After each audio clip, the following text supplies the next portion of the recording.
شروع اللہ کا نام لے کر جو بڑا مہربان نہایت رحم والا ہے۔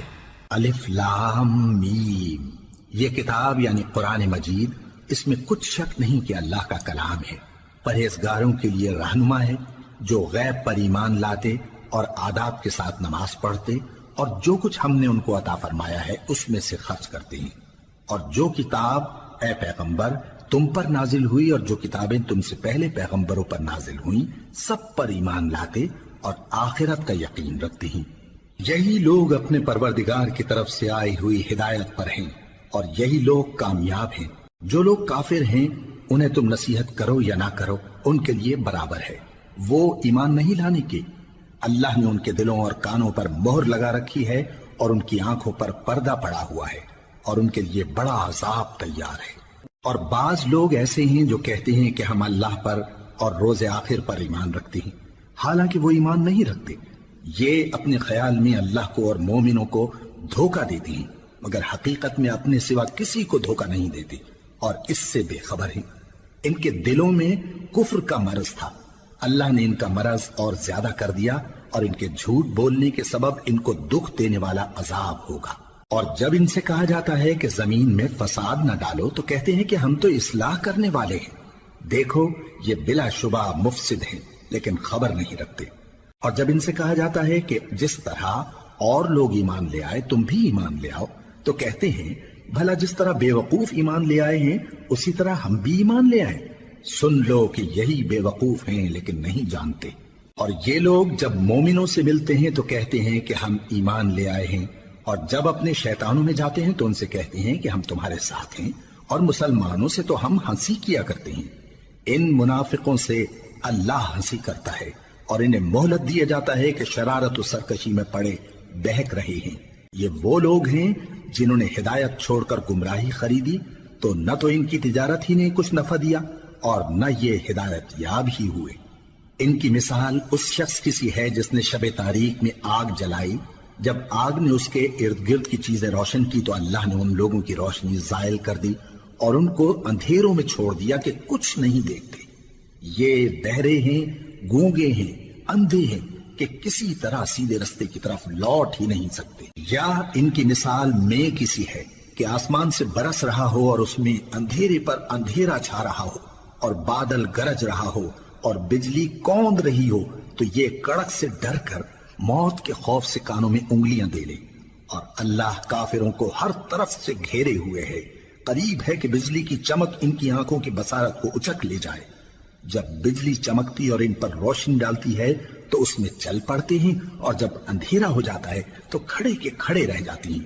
اور اگر اللہ چاہتا تو ان کے کانوں کی سنوائی اور آنکھوں کی بینائی دونوں کو زائل کر دیتا۔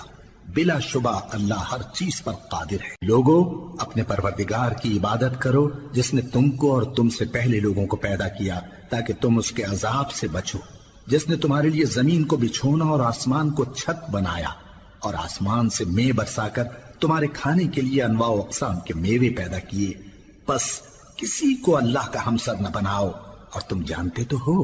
اور اگر تم کو اس کتاب میں جو ہم نے اپنے بندے پر نازل فرمائی ہے کچھ شک ہو تو اسی طرح کی ایک صورت تم بھی بنا لاؤ اور اللہ کے سوا جو تمہارے مددگار ہوں ان کو بھی بلا لو اگر تم سچے ہو۔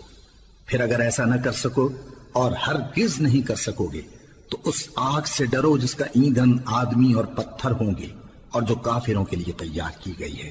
اور جو لوگ ایمان لائے اور نیک عمل کرتے رہے ان کو خوشخبری سنا دو کہ ان کے لیے نعمت کے باغ ہیں جن کے نیچے نہریں بہ رہی ہیں۔ جب انہیں ان میں سے کسی قسم کا میوہ کھانے کو دیا جائے گا تو کہیں گے یہ تو وہی ہے جو ہم کو پہلے دیا گیا تھا، اور ان کو ایک دوسرے کے ہم شکل میوے دیے جائیں گے اور وہاں ان کے لیے پاک بیویاں ہوں گی اور وہ بہشتوں میں ہمیشہ رہیں گے۔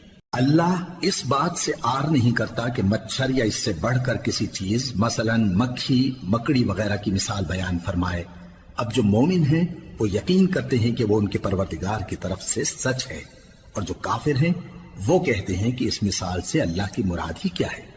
اس سے اللہ بہتوں کو گمراہ کرتا ہے اور بہتوں کو ہدایت بخشتا ہے، اور گمراہ بھی کرتا ہے تو نافرمانوں ہی کو، جو اللہ کے اقرار کو مضبوط کرنے کے بعد توڑ دیتے ہیں اور جس چیز یعنی رشتہ قرابت کے جوڑے رکھنے کا اللہ نے حکم دیا ہے اس کو قطع کیے ڈالتی ہیں اور زمین میں خرابی کرتے ہیں، یہی لوگ نقصان اٹھانے والے ہیں۔ کافرو، تم اللہ سے کیوں کر منکر ہو سکتے ہو؟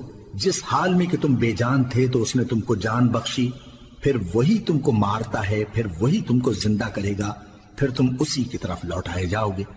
وہی تو ہے جس نے سب چیزیں جو زمین میں ہیں تمہارے لیے پیدا کی، پھر آسمانوں کی طرف متوجہ ہوا تو ان کو ٹھیک ٹھیک 7 آسمان بنا دیا، اور وہ ہر چیز سے خبردار ہے۔ اور وہ وقت یاد کرنے کے قابل ہے جب تمہارے پروردگار نے فرشتوں سے فرمایا کہ میں زمین میں اپنا نائب بنانے والا ہوں۔ انہوں نے کہا، کیا تو اس میں ایسے شخص کو نائب بنانا چاہتا ہے جو خرابیاں کرے اور کچھ تو خون کرتا پھرے؟ اور ہم تیری تعریف کے ساتھ تسبیح و تقدیس کرتے رہتے ہیں۔ فرمایا، میں وہ باتیں جانتا ہوں جو تم نہیں جانتے۔ اور اس نے آدم کو سب چیزوں کے نام سکھائے، پھر ان کو فرشتوں کے سامنے کیا اور فرمایا کہ اگر سچے ہو تو مجھے ان کے نام بتاؤ۔ انہوں نے کہا، تو پاک ہے، جتنا علم تو نے ہمیں بخشا ہے اس کے سوا ہمیں کچھ معلوم نہیں، بے شک تو دانا ہے، حکمت والا ہے۔ تب اللہ نے آدم کو حکم دیا کہ آدم، تم ان کو ان چیزوں کے نام بتاؤ۔ سو جب انہوں نے ان کو ان کے نام بتائے تو فرشتوں سے فرمایا، کیا میں نے تم سے نہیں کہا تھا کہ میں آسمانوں اور زمین کی سب پوشیدہ باتیں جانتا ہوں، اور جو تم ظاہر کر